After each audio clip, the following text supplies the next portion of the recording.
Victoria. Should we go with Vic or Vicky? He was like, I hate Vicky. Yeah, I love hate. Vic. In the office, we call you Victorious. Hey guys, welcome back to the High Homes channel. Today we're here with lovely Vic. And as part of our Meet the Team series, we want to showcase and show you guys, our audience, who's behind the brand, who's behind everything that happens at High Homes. And today, we're with lovely Vic. Are you guys ready? Let's go. Guys, welcome back. Vic, good morning. Good morning, Kian. I'm so excited about this Meet the Team. I've been wanting to do it for a long time, but we got busy. We have been really busy, and I've wanted to do it for a long time too. Awesome. So I want people to see, yeah, there she is. People have asked. Exactly. I mean, you know, you're first point of contact for all our clients that call the office, and everyone speaks to Victoria, Victoria, Victoria, and finally, Victoria's face is out. This is me. Vic, I've got a few questions for you. Okay. So, for those that don't know you, can you tell us a bit about Victoria, and also where you're from and what brought you to Costa del Sol, a bit of your life story. Right. I'm from Cornwall in the UK, so I grew up in the country by the beach, so I love the sea. I've done a lot of travelling. I love travelling. I've been all over the world, and I've settled in Spain. I came here, I was en route to Australia, to go back and live in Australia, and I came here for the summer. I met my husband. Oh. I did go back to Australia at first, but then I came back, and then we got married. Wow. And 4 children later. And how many years ago was that? What was your first contact with Spain? I came to Spain and that in 1998. When I was en route back to Australia, it was 1998. Yeah, so I had the summer here, and that's when I met him. And then I did go back to Australia, but then I came back in 2000. I know a lot about your story and family and so on, but what I'd like to sort of ask you as well is, how does Victoria Atkins, by the way, it's a no name in real estate, how do you end up in real estate? I'd never worked in real estate or anything like this in the UK. I'd always worked with children and in the caring industry. But fate gave me I don't know how to put it, not a good thing. And I had an accident when I was in Australia, and I damaged my back really badly. I had 2 fractures in my back, which meant I had to change careers. So when I finally went back to England, I went back to college and I did every course possible. Wow. To do, administration, office work, and then I worked for a little while with the county council in England in building control. Right. Okay. And then I came back to Spain, and I used that to find a job, and I was lucky enough to get a job in real estate. I knew it was the best place to find work in Spain for foreigners, and I got hired by a company, and the rest is history. What is the year you went to real estate, Vic? 2000. In the year 2000. Yeah. So that's 25 That's a long time years ago. later. 25 years. I It's often a quarter of a century. It's a quarter of a century, absolutely. I normally say that you need to measure real estate agents and also people that are in the real estate world by the years they've been. It's very similar to pilots in their hours of flying. 25 years is a wealth of experience. It is, yeah. So what would you say is sort of the biggest change you've seen from when you enter real estate in the year 2000 and in 2025 today? Yeah, it's obvious. Back then, all we ever sold was resale properties. People only wanted something they could walk into and say, yes, I'll take it, and then move straight in. Now, the majority, I'd say 90%, is off-plan projects. People just want to buy something and wait for it to be built and have a brand new. It's funny because when you first started with High Homes, your background was mainly resales. It was resales, yeah. Right, yeah. then you jumped into sort of most new I had developments. To learn much. Well, I mean, well done, because you're now an expert. How was that change? It was a challenge. Because I'm office based, it's more of a challenge for me because I have to visualise where all the developments are along the coast. So I've created myself this wonderful spreadsheet. Which is my Bible. Which we all use. Which everyone uses, yeah. And I learn, and I do go out and visit some of the developments, obviously, which I love. So yeah, I just have to work out where everything is, and I visualise it on Google Earth. Google Maps is a wonderful tool. So let's actually use this moment to, explain to our audience what it is that you do. How would you explain your role in High Homes? My role. Well, people use me as I'm the first point of contact, and they basically tell me what they're looking for. And then it's my job. So it's like they're putting their trust in me because I've got to get it right. Of course. I've got to get this right. I don't want to let them down. So they tell me their dreams. They tell me where they like. They tell me what they're looking for, and then it's my job to find properties that I believe will be what they're looking for. So I search, I use my wonderful spreadsheet, I use Google Maps, and with the help of some of the other guys in the office, if I need it, I create a portfolio of properties ready to present to the clients. And then that's sort of over to a colleague. Yeah.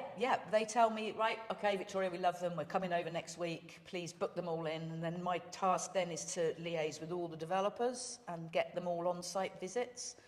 And then the clients come over, and then hopefully they like what they see. So with one of my colleagues. So talking about colleagues, how do you pair, because I mean, it's a people business, right? So how do you pair, you'd be speaking to a client for maybe 2 months, 3 months. Most of the times you speak for them for a long period of time. Yeah. And you get to know so much about these clients, and then they're about to come over and you need to pair them with someone from our team, someone from our wonderful team, either Kim, Matteo, or how do you do that?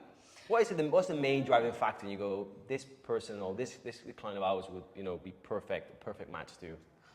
Well, nationality is a big thing, and also I think sometimes it's the age of the client. Fair enough. If you've got like a young couple, Dutch couple, for example, and I would rather Matthew take the client out because I think they'd have more in common. Yeah, that's key, right? Yeah.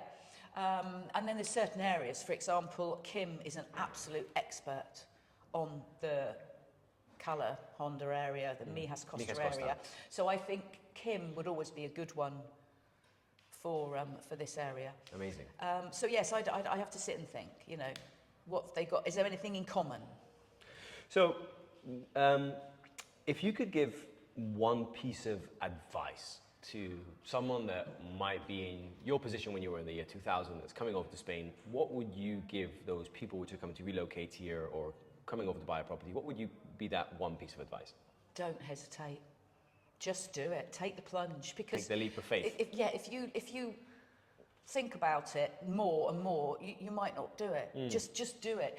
It's really the most amazing lifestyle here, and it's a happy place to live. And that's the thing. Don't hesitate. Just take the jump. Do it. So before we go on, Vic, I actually want to send you guys a message to our audience that's seeing this video. It surprises me always that over 50% of you guys that view our channel are actually not subscribed. So I would like to ask you for a personal favor, so I can continue as a team with our beautiful team creating content for you. So I would like to ask you to subscribe to the YouTube channel and obviously comment any of the content you would like to see around this real estate market, about the Costa del Sol. So if you are new, go ahead and click that button. This could be a 4-hour interview because your life is really interesting and your experience. But I want to ask you a question which I think is one of the signature questions on the Meet the Teams is, what is your favorite location in Costa del Sol? And maybe you can start by telling people whereabouts you live in your experience of living on the Costa del Sol, and then what's your favorite locations? Okay. I've always lived in Mijas Costa and in Cala Honda. My favorite part of this area is up in the lakes in Ardelis. Oh, yeah. Beautiful. Not in the height of summer. I like to go up there in the winter or the autumn, take a picnic. It's beautiful when there's less people up there. And more water.